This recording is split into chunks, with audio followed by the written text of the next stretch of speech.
भारत पाकिस्तान के बीच आज भी कई मुद्दे अनसुलझे हैं। कभी कश्मीर की बहस छिड़ती है तो कभी पीओके की चर्चा होती है, लेकिन इस बार मामला सिंध तक जा पहुंचा है। दरअसल रक्षा मंत्री राजनाथ सिंह ने सिंध को लेकर जो बयान दिया वो अब चर्चा का विषय बन गया है। हाल ही में सिंध पर चर्चा करते हुए रक्षा मंत्री राजनाथ सिंह ने कहा, आज भले ही सिंध की जमीन भारत का हिस्सा ना हो, लेकिन सभ्यता के हिसाब से सिंध हमेशा भारत का हिस्सा रहेगा। और जहां तक जमीन का सवाल है, सीमाएं बदल सकती हैं, क्या पता कल सिंध फिर से भारत में लौट आए। न केवल सिंध में बल्कि पूरे भारत में हिंदू सिंधु नदी को पवित्र मानते थे।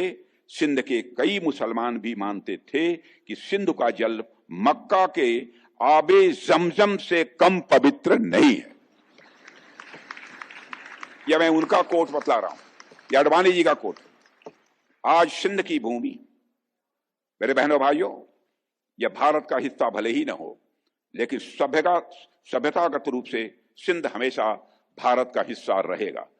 और जहां तक जमीन की बात है तो बॉर्डर्स तो बदल सकते हैं, क्या पता कल को सिंध भारत में फिर से वापस आ जाए।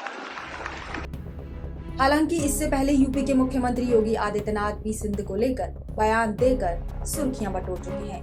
अक्टूबर 2023 में कार्यक्रम के दौरान योगी आदित्यनाथ ने कहा था कि जब 500 साल बाद राम जन्मभूमि को वापस लाया जा सकता है तो सिंध क्यों नहीं।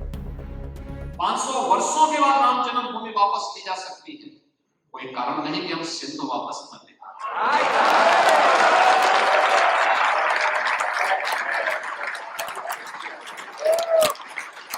आप उसी के सिंधी समाज को, अपनी वर्तमान पीढ़ी को बताने की आवश्यकता है।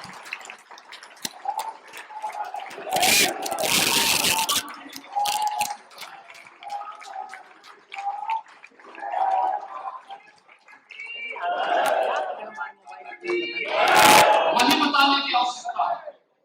अपने इतिहास के बारे में वर्तमान पीढ़ी को बराबर बताइए, अपने मूल्यों और आदर्शों के साथ उन्हें जोड़िए, लगातार जोड़िए।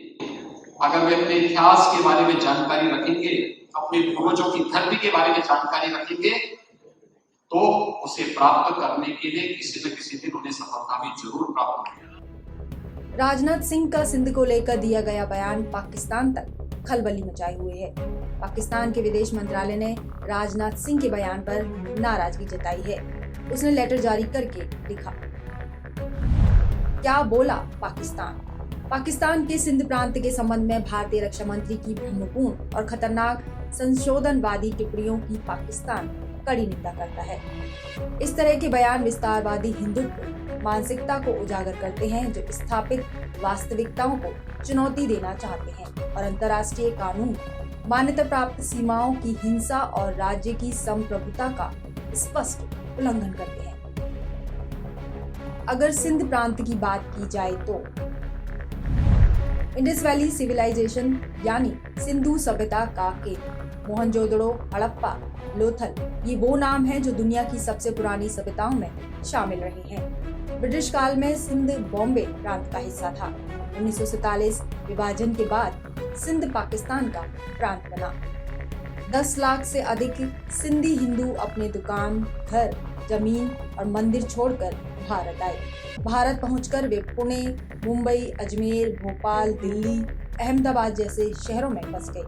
यहीं से सिंधु नदी से हिंद, हिंदू, हिंदुस्तान और इंडिया जैसे नाम बने। यानी भारत की मूल पहचान की गहरी जड़ें सिंध की मिट्टी से जुड़ी हुई हैं। वहीं राजनाथ सिंह के बयान के बाद अब सवाल उठने लगा है कि क्या सिंध भारत में सच में मिल सकता है। इस पर विशेषज्ञ कहते हैं कि किसी भी देश की सीमा बदलना आसान नहीं है। इसके लिए या तो दोनों देशों की राजनीतिक सहमति चाहिए या फिर वहां की जनता का बड़ा जन आंदोलन। दोनों ही स्थितियां अभी दूर की बात नजर आती हैं। लेकिन ऑपरेशन सिंदूर के दौरान कुछ विशेषज्ञों ने कहा था कि भारत को आगे बढ़कर पीओके का हिस्सा वापस लेना चाहिए। बहरहाल सिंध के भारत में वापस आने की बात ज्यादा राजनीतिक बहस बन चुकी है। इस पर कई नेताओं ने चर्चा की, बयान दिए। संस्कृति और सभ्यता का रिश्ता दोनों तरफ के लोगों को अब भी जोड़ता है। इसलिए भी भारत में सिंध को वापस लाए जाने की मांग अब जोर पकड़ गई है। अब देखने वाली बात यह होगी कि सिंध को भारत वापस लाने की बात कितनी दूर तक जाती है और इस पर आगे क्या कदम उठाए जा सकते हैं। Bureau report, Punjab Kesari TV. हमसे जुड़े रहने के लिए हमारे YouTube चैनल को सब्सक्राइब करें और नई वीडियो की नोटिफिकेशन के लिए बेल आइकॉन को दबाएं